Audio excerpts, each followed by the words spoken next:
Hi, I'm Peter Lewin. Welcome to Blood Sugar Magic, or BSM. Metformin is the most commonly used medication to help reduce blood glucose in type 2 diabetes.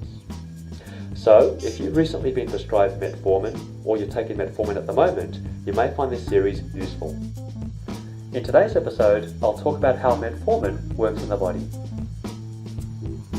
The information provided is intended for Australian audiences only and is general in nature. It does not replace the advice given to you by your healthcare professional.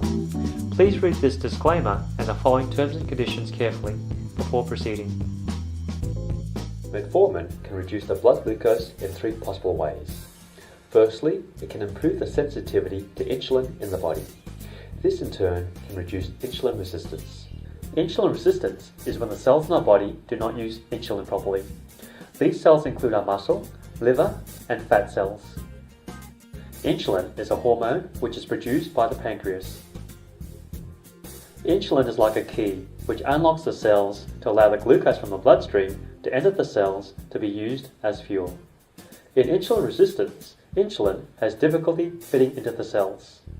This means more insulin keys are required than usual to open the locks. As a result, in the early stages of insulin resistance, the pancreas produces more insulin.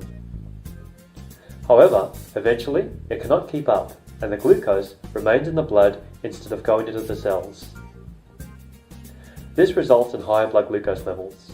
Metformin helps the insulin keys fit into the cells more effectively so that glucose can enter the cells more efficiently. This means there's glucose in the blood. Secondly, metformin works on the liver.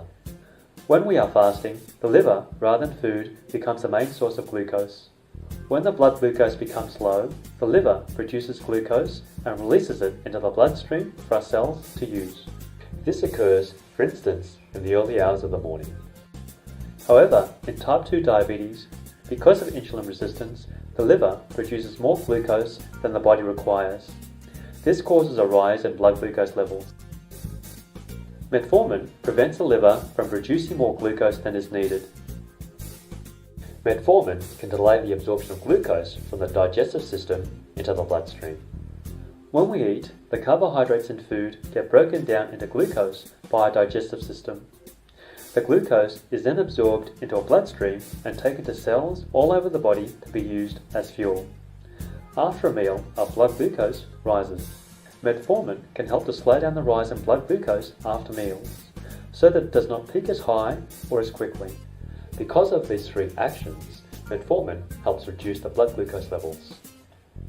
We hope you can join us for part 3, which talks about common side effects and what can be done if they occur.